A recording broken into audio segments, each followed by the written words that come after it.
Start. প্রিয় শিক্ষার্থী বন্ধুরা, আমি রফিকুল ইসলাম নবম দশম শ্রেণীর শিক্ষার্থীদের জন্য আর্থিক বিবরণীর লেকচার 2 নিয়ে হাজির হয়েছি।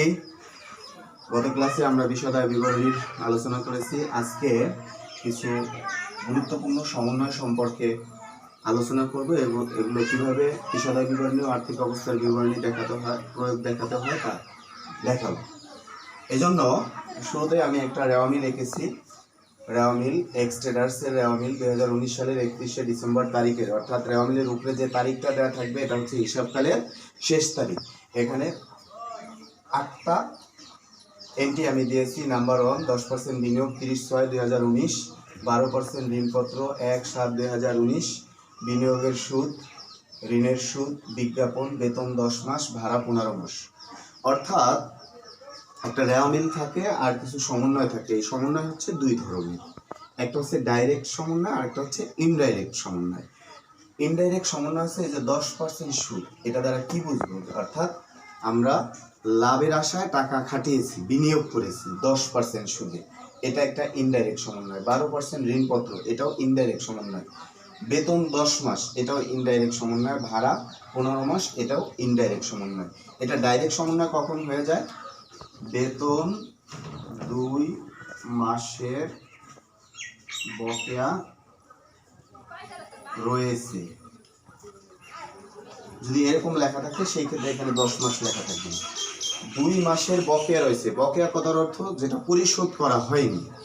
তো আমাদের হিসাবকাল হচ্ছে 1 বছর, অর্থাৎ প্রত্যেকটা ব্যবসা প্রতিষ্ঠানের একটা হিসাবকাল থাকে। হিসাবকাল ধারণা অনুযায়ী এটা হচ্ছে 1 বছর। তো 1 বছরের মধ্যে 2 মাসের বেতন যদি পরিশোধ করা না হয়, তাহলে কত মাসের হয়েছে? 10 মাসের বেতন পরিশোধ করা হয়েছে, অর্থাৎ রেওয়ামিলে এখানে 10 মাসের বেতন দেওয়া আছে।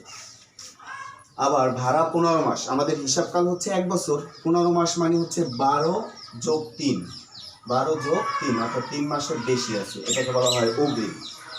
এটাও ইনডাইরেক্ট সমন্বয়।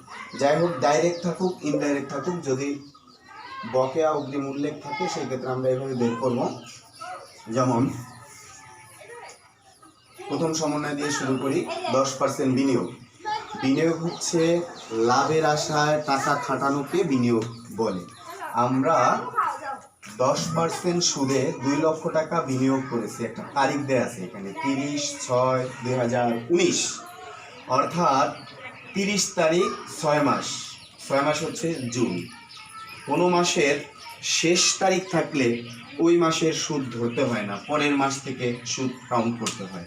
তো 30/6 মানে জুন মাস শেষ, তাহলে আমরা গুনব হচ্ছে জুলাই থেকে। July, August, September, October, November, December, 6 মাস। এই ডিসেম্বর পর্যন্ত গুনতে হবে, অর্থাৎ হিসাবকালের শেষ তারিখ পর্যন্ত। অর্থাৎ আমরা যাদের কাছে টাকা ইনভেস্ট করেছি তাদের কাছ থেকে 6 মাসের সুদ বুঝে আনব। যাদের কাছে টাকা ইনভেস্ট করেছি তাদের কাছ থেকে আমরা কয় মাসের সুদ বুঝে আনবো? 6 মাসের। যদি এখানে 30 না থেকে 1/7 থাকতো, তাহলে আমরা বুঝতাম কোনো মাসের 1 তারিখ থাকলে ওই মাস ধরতে হয়। তাহলে July, August, September, October, November, December, এখানেও 6 মাসের সুদ ধরতে হবে। তো এখন এই সুদটা প্রথমে তোমাকে ক্যালকুলেটরে বের করে নিতে হবে অথবা খাতায় বের করতে হবে, তারপর বিশদায় বিবরণী ও আর্থিক অবস্থার বিবরণীতে এর প্রয়োগ দেখাতে হবে। এখন সুদ কীভাবে বের করতে হয় সেটা আমি দেখাচ্ছি। আমার অনেক সময় ক নাম্বার প্রশ্নেও বলে দেয় যে বিনিয়োগের প্রাপ্য সুদ কত। ধরো এটাই বলছি, বিনিয়োগের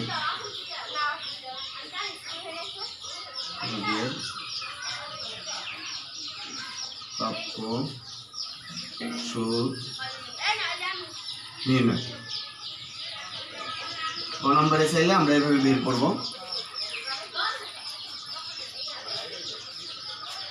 বিনিয়োগের মোট সুদ, বিনিয়োগের মোট সুদ 2 লাখ টাকা গুণ 10%। 10%।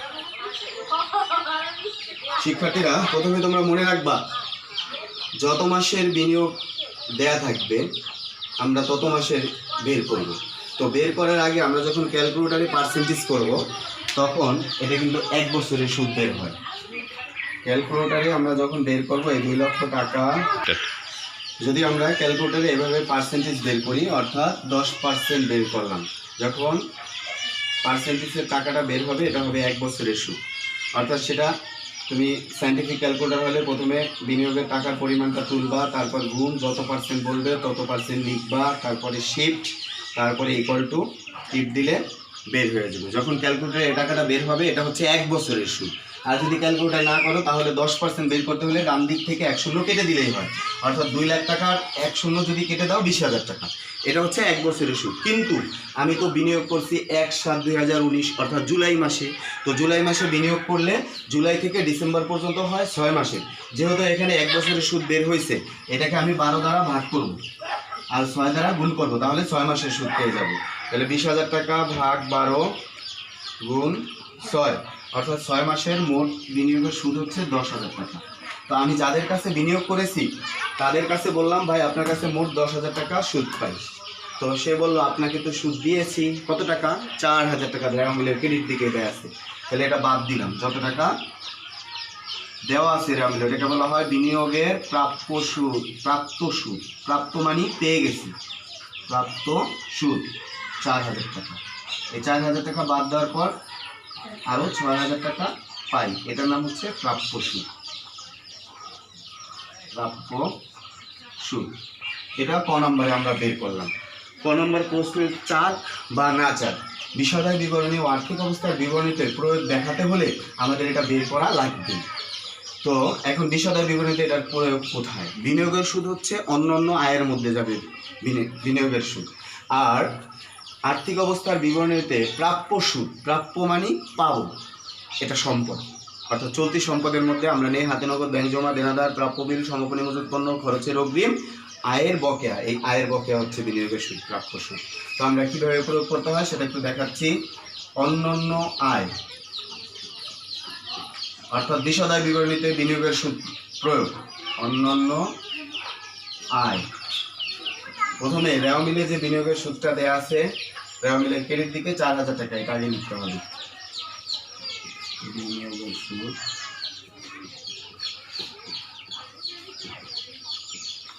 সুদ 4,000 টাকা যোগ প্রাপ্য সুদ,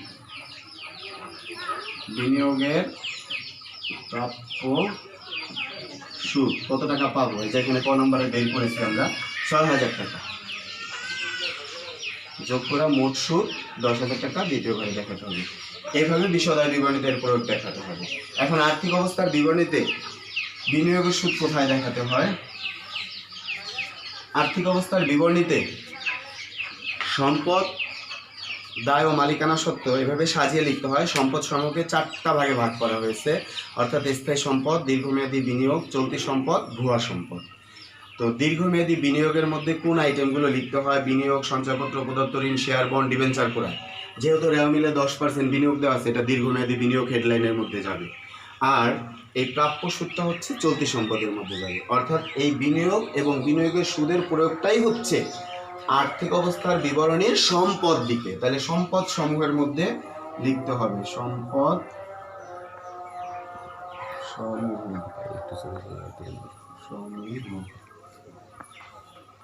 প্রথমে দীর্ঘমেয়াদী বিনিয়োগ, প্রথমে হেডলাইনের নাম হচ্ছে স্থায়ী সম্পদ, দ্বিতীয় হেডলাইনের নাম হচ্ছে দীর্ঘমেয়াদী বিনিয়োগ। যেহেতু দীর্ঘ এখানে বিনিয়োগ আছে, তাহলে আমরা দ্বিতীয় হেডলাইনটা লিখলাম দীর্ঘমেয়াদী বিনিয়োগ। বিনিয়োগ যেভাবে 10% বিনিয়োগ দেওয়া আছে, বিনিয়োগ তারিখ সহ 1/7/19, এই টাকাটা আমরা কোন ঘরে লিখব? যদি বিনিয়োগের একাধিক আইটেম থাকে, অর্থাৎ বিনিয়োগ, সঞ্চয়পত্র, প্রদত্ত ঋণ, শেয়ার, বন্ড, ডিবেঞ্চার করে একাধিক আইটেম থাকলে সেই ক্ষেত্রে আমরা দ্বিতীয় ঘরে লিখে যোগ করে তৃতীয় ঘরে লিখব। আর যদি একটা আইটেম থাকে সেই ক্ষেত্রে আমরা শেষ ঘরেও লিখতে পারি। তো যেহেতু একটা আইটেম আছে, আমরা শেষ ঘরে লিখে দিলাম 2 লক্ষ টাকা। এরপর চলতি সম্পদের মধ্যে চলতি সম্পদ, চলতি সম্পদ, প্রাপ্য সুদ, প্রাপ্য সুদ বের হয়েছিল ৬,০০০ টাকা। যদি একাধিক চলতি সম্পদ থাকে তাহলে আমরা এটা দ্বিতীয় ঘরে লিখে যোগফলটা তৃতীয় ঘরে নিব। যেহেতু আমার এই রেওয়া মিলে একটাই এখানে চলতি সম্পদ আছে, বা আরও একাধিক থাকতে পারে, আপাতত এটা সলভ করতেছি, এটাই ধরে নিলাম। তো যদি একাধিক থাকে এই ঘরে লিখতে হয়, যেমন ৬,০০০ টাকা লিখে যোগফলটা এখানে টান দিয়ে নিয়ে আসতে হয় তৃতীয় ঘরে। এই হলো বিনিয়োগের সুদ এবং বিনিয়োগ আর্থিক অবস্থার বিবরণীতে প্রয়োগ। অর্থাৎ বিনিয়োগের সুদ প্রথমে বের করে নিতে হবে মোট সুদ। মোট সুদ থেকে রেওয়া মিলে যে সুদটা দেওয়া আছে এটাকে বলা হয় প্রাপ্ত সুদ, এটা বিয়োগ করতে হবে, তাহলে পাবো প্রাপ্য সুদ। তো বিশদায় বিবরণীতে প্রথমে বিনিয়োগের সুদ যেটা রেওয়া মিলে দেওয়া আছে এটা লিখবো যোগ প্রাপ্য সুদ। এভাবে বিশদায় বিবরণীতে অন্যান্য আয়ের মধ্যে দেখাবো। আর্থিক অবস্থার বিবরণীতে সম্পদ সমূহের মধ্যে দীর্ঘমেয়াদী বিনিয়োগের মধ্যে বিনিয়োগ লিখবো, আর চলতি সম্পদের মধ্যে প্রাপ্য সুদ দেখিয়ে দিব। এইভাবে বিনিয়োগের সুদ আমরা সলভ করব। এরপরে আসো ঋণপত্র, ঋণ, বন্ধক ঋণ, গৃহীত ঋণ,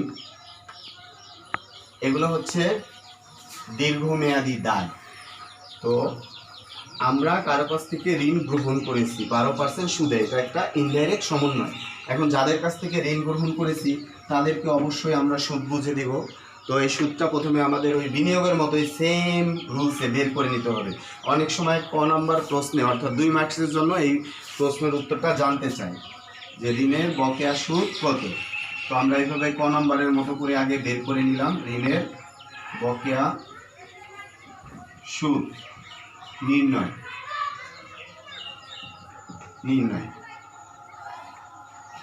তো এখানে দেওয়া আছে দেখো 1/7/2019, তার মানে 6 মাসের। এখানে 7 না থাকা যদি এরকম থাকে 1/9/2019 এরকমও থাকতে পারে, অথবা 1/4/2019 ধরলাম এটা আছে। 1/4 মানে এপ্রিলের 1, তো এপ্রিল থেকে ডিসেম্বরের 31 তারিখ গুণি কয় মাস হয়? April, May, June, July, August, September, October, November, December, অর্থাৎ 9 মাস। 9 মাসের সুদ আমরা যাদের কাছ থেকে ঋণ নিয়েছি তাদেরকে দিতে হবে। তাহলে 9 মাসের সুদটা আমরা এখানে বের করে নিব। ঋণের মোট সুদ, ঋণের পরিমাণ দেওয়া আছে 1 লাখ টাকা গুণ 12%। শিক্ষার্থী বন্ধুরা, আমি প্রথমেই বলেছিলাম ক্যালকুলেটারে যখন তোমরা পার্সেন্টেজ বের করবে তখন ওটা হবে 1 বছরের। তো আমি 1 লাখ টাকার 12% এখানে বের করেছি, তাতে হয় 12,000 টাকা। এটা হচ্ছে 1 বছরের সুদ। আমার সুদ লাগবে হচ্ছে 9 মাসের, তাহলে যত মাসের দেয়া থাকে তত দিয়ে ভাগ করতে হয়। 9 মাস বা 12 মাসেরটা বের করছি, মানে 12 মাসেরটা দেওয়া আছে, 9 দিয়া গুণ করবো, 9 মাসের দরকার হবে আমার। তাহলে মোট সুদ হয় কত একটু ক্যালকুলেটারে বের করে নাও। যারা সায়েন্টিফিক ক্যালকুলেটার ইউজ করবে তারা প্রথমে 1 লাখ টাকা ক্যালকুলেটারে তুলবে, গুণ 12 শিফট তারপরে ইকুয়াল টু টিপ দিবে। তাহলে 12,000 টাকা বের হয়েছে। এই 12,000 টাকা হচ্ছে 1 বছরের সুদ। যেহেতু আমার 9 মাসের সুদ দিতে হবে, তাহলে 12,000কে 12 দিয়ে ভাগ করবো, অর্থাৎ 1 বছর সমান সমান 12 মাস। 12 মাস দিয়ে ভাগ করলে 1 মাসের সুদ বের হবে। তারপর আমার যত মাসের দরকার তত দিয়ে গুণ, 9 মাসের দরকার। 9,000 টাকা হচ্ছে মোট সুদ হয়। অর্থাৎ যাদের কাছ থেকে আমরা ঋণ গ্রহণ করেছি তাদেরকে আমরা 9,000 টাকা সুদ দিব। কিন্তু রেওয়া মিলে ঋণের সুদ 1,000 টাকা দেওয়া আছে, অর্থাৎ 9,000 টাকার মধ্যে আমরা 1,000 টাকা অলরেডি তাদেরকে দিয়ে দিয়েছি। তো যত টাকা দিয়েছি সেটা বাদ দিব, এটার নাম হচ্ছে প্রদত্ত সুদ। ঋণের প্রদত্ত সুদ 1,000 টাকা বিয়োগ করব, বিয়োগ করলে হয় 8,000 টাকা। এটার নাম হচ্ছে ঋণের বকেয়া সুদ। ঋণের বকেয়া সুদ, এটা আমাদের ক নম্বরে প্রথমে বের করে নিতে হবে। যদি ক নম্বর প্রশ্নে নাও চায় তাহলেও আমাদের বিশদায় বিবরণী ও আর্থিক অবস্থার বিবরণীতে ঋণের সুদের প্রয়োগ দেখাতে হলে বের করে নিতে হবে।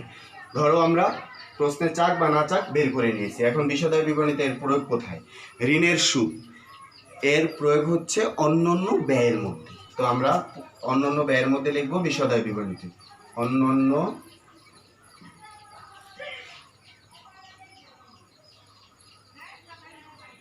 অন্যান্য ব্যয়। প্রথমে ঋণের সুদ যেটা রেওয়া মিলে দেয়া আছে এটা লিখতে হবে। ঋণের সুদ কত টাকা দেয়া আছে? 1000 টাকা দেয়া আছে, এটা আমরা প্রথম ঘরে দেখালাম। যোগ বকেয়া যেটা আমরা ক নম্বরে অলরেডি বের করেছি 8000 টাকা, তাহলে মোট হলো 9000 টাকা। এটা হলো বিশদ বিবরণীতে প্রয়োগ। এখন আর্থিক অবস্থার বিবরণীতে এর প্রয়োগ কি?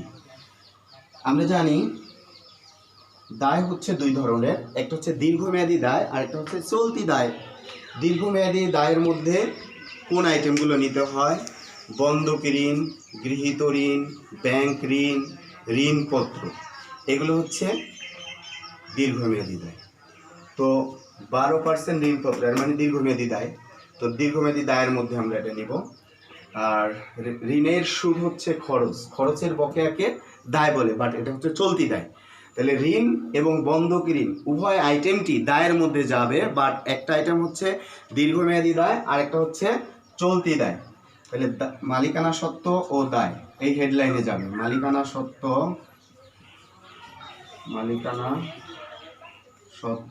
ও দায়। তো দীর্ঘমেয়াদী দায়ের মধ্যে ঋণপত্র দিব। দীর্ঘমেয়াদী দায় 12% ঋণপত্র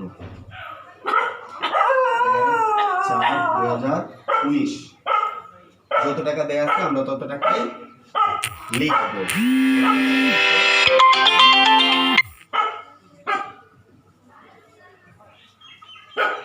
এরপর চলতি দায়।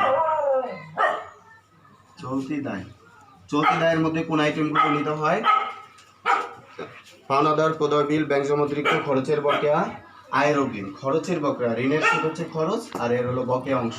তাহলে ঋণের বকেয়া সুদ হচ্ছে চলতি দায়। ঋণের বকেয়া সুদ 8000 টাকা। এই হলো ঋণ এবং ঋণের বকেয়া সুদ আর্থিক অবস্থার বিবরণীতে প্রয়োগ। প্রথমেই ঋণের বকেয়া সুদ বের করে নিতে হবে, তারপরে বিশদ বিবরণীতে যে ঋণের সুদ দেয়া আছে এটার সাথে বকেয়া অংশ যোগ করে দেখাতে হবে অন্যান্য ব্যয়ের মধ্যে। আর আর্থিক অবস্থার বিবরণীতে ঋণ দীর্ঘমেয়াদী দায়ের মধ্যে নিব আর ঋণের সুদ হচ্ছে চলতি দায়ের মধ্যে নিব। তাহলে আমাদের এই আইটেমটাও শেখা হয়ে গেল। এরপরে আসছে বিজ্ঞাপন। বিজ্ঞাপন হচ্ছে পরিচালন ব্যয়, অর্থাৎ পণ্য দোকানে নিয়ে বসার পর বিক্রয়ের জন্য যে খরচ হয় এটাকে বলা হয় পরিচালন ব্যয়। তাহলে বিজ্ঞাপনের আইটেমটা আমরা পরিচালন ব্যয়ের মধ্যে বসাবো। পরিচালন ব্যয় রেওয়া মিলে বিজ্ঞাপন কত টাকা দেয়া আছে একটু লিখে নেই। বিজ্ঞাপন এখানে 60,000 টাকা দেয়া আছে। 60,000 টাকা আমরা প্রথম ঘরে লিখলাম। শিক্ষার্থী বন্ধুরা তোমরা মনে রাখবে, সমন্বয় বিজ্ঞাপনের 5/3 অংশ অবলোপন করো বলছে। অবলোপন না বলে যদি বিজ্ঞাপন বিলম্বিত বলে, যেটাই বলুক না শুধু, অর্থাৎ অবলোপন বলুক বিলম্বিত বলুক, আমরা অলওয়েজ এখানে এই ফরম্যাটটা লিখব, বা বিলম্বিত।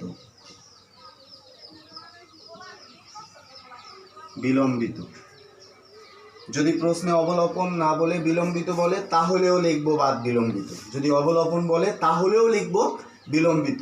এখন প্রশ্ন আছে, স্যার দুইবারই কেন বিলম্বিত লিখবো? অবলোপন বললেও বিলম্বিত লিখবো, বিলম্বিত বললেও বিলম্বিত লিখবো। তোমাকে আগে বুঝতে হবে অবলোপন কি আর বিলম্বিত কি। অবলোপন মানে হচ্ছে খরচ আর বিলম্বিত মানে হচ্ছে অগ্রিম, যে খরচটা পরে হবে, আস্তে আস্তে হবে। তো মোট বিজ্ঞাপন 60,000 টাকা। এই 60,000 টাকার 5/3 অবলোপন করতে বলছে। তাহলে অবলোপন বাদ দেওয়ার পর যেটা থাকবে ওটার নাম বিলম্বিত। তো আমরা 5/3 অবলোপন করব। অবলোপন মানে খরচ। সবসময় মনে রাখবা খরচের টাকা হচ্ছে দ্বিতীয় কলামে বসে, আর অগ্রিম, বিলম্বিত, বকেয়া এগুলো প্রথম ঘরে। তো খরচের টাকা যেহেতু আমাদের দ্বিতীয় ঘরে লিখতে হবে, 5/3, 5 × 60, অর্থাৎ এই 60,000 টাকাকে আমরা 60,000 ভাগ 12 গুণ 60,000 ভাগ 5 গুণ 3, এই 36,000 টাকা হচ্ছে অবলোপন। যদি অবলোপন করতে বলে তোমাকে প্রশ্নে, তাহলে তুমি ওই অবলোপনের টাকাটা বের করে দ্বিতীয় কলামে বসাবে। তাহলে আমরা দ্বিতীয় কলামে বসালাম। এখন 60,000 টাকা আর 36,000 টাকার যে ডিফারেন্সটা, এটার নাম হচ্ছে বিলম্বিত। আমরা একটু বের করে নিই। 60,000 24,000,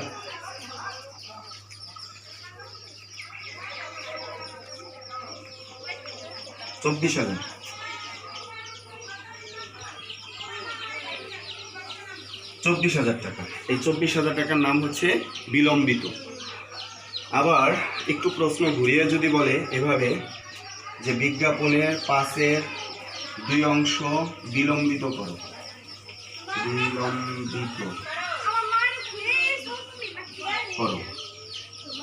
যেহেতু বিলম্বিত করতে বলছে, বিলম্বিত হলে টাকাটা লিখবো প্রথম ঘরে, আর অবলোপন বললে দ্বিতীয় ঘরে। তাহলে 5/3 ভাগ বিলম্বিত, 5/3 ভাগ, 5 12 60, আর 3 ভাগে হচ্ছে 3 12 36,000। তাহলে এখানে 36,000 টাকা হবে। এখন 60,000 টাকা থেকে 36,000 টাকা বিয়োগ করলে যত হয়, এটার নাম হচ্ছে অবলোপন। এটা দ্বিতীয় ঘরে লিখে দিবে। অর্থাৎ প্রশ্নে যেভাবেই থাকুক, আমাকে আগে অবলোপন এবং বিলম্বিত অংশটা বের করতে হবে। এভাবে বিশদায় বিবরণীতে প্রয়োগ দেখালাম। এবার আর্থিক অবস্থার বিবরণীতে বিলম্বিত বিজ্ঞাপন কোথায় যাবে?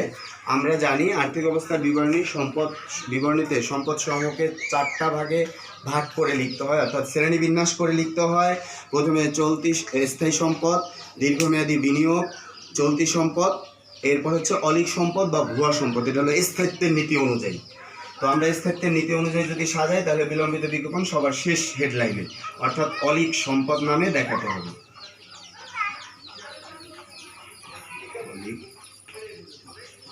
সম্পদ বিলম্বিত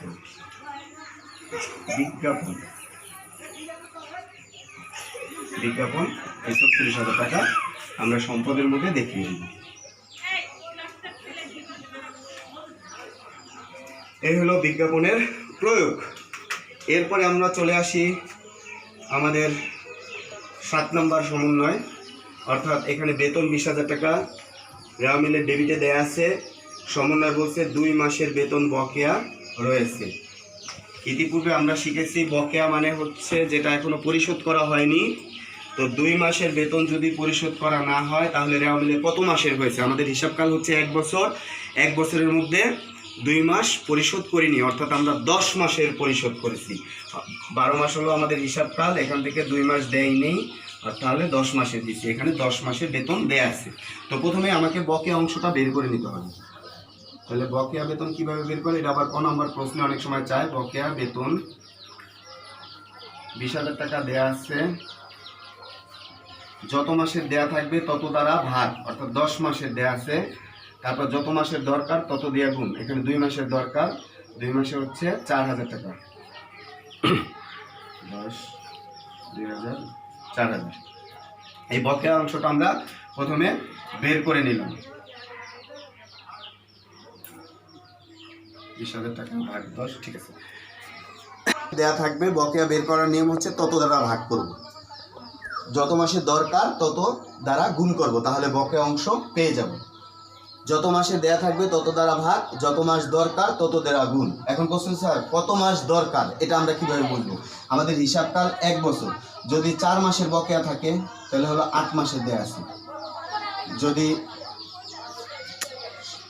7 মাসের দেয়া থাকে, বকেয়া থাকে, তাহলে ওটা বিয়োগ করে দেখবো 5 মাসের দেয়া আছে।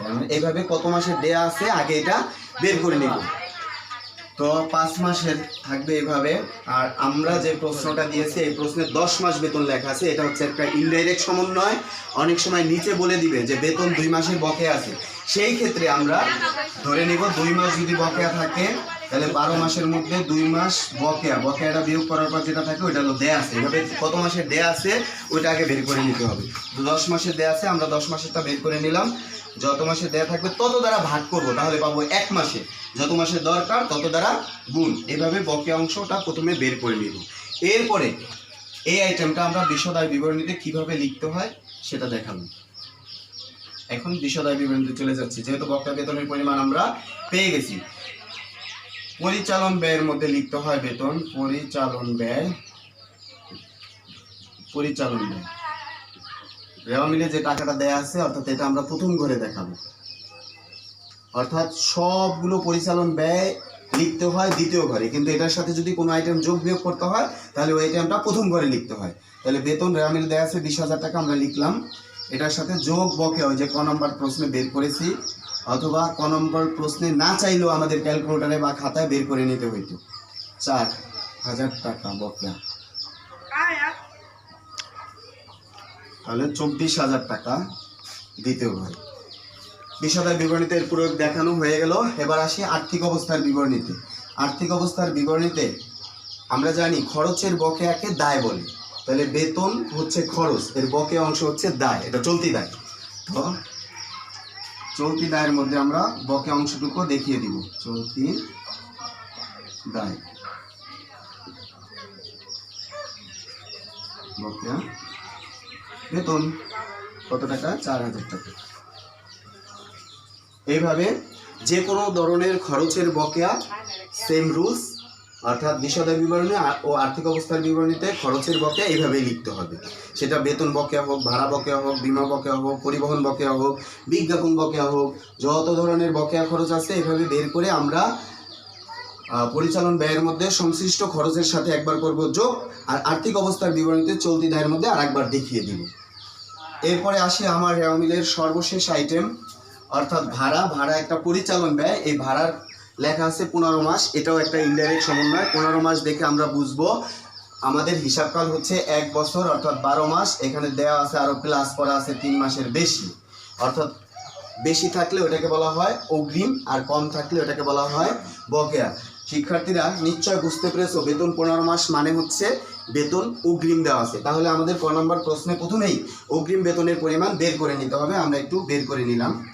অগ্রিম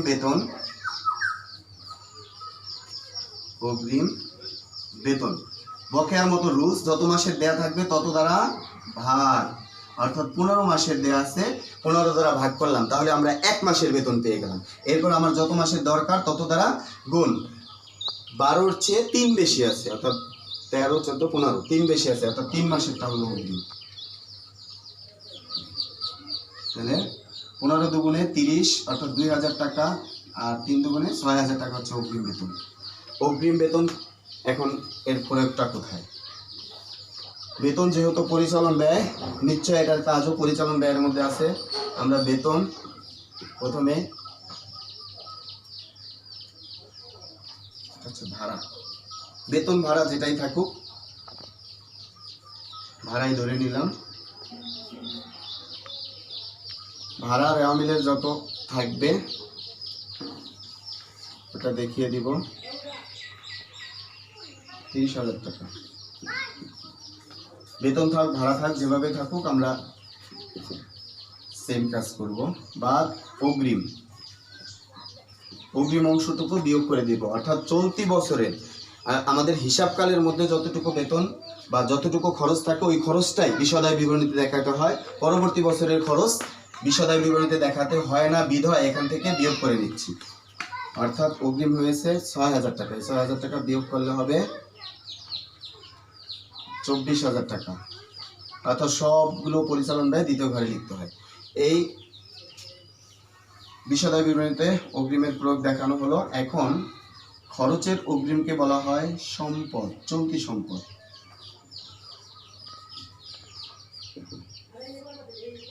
অগ্রিম ভাড়া, অগ্রিম ভাড়া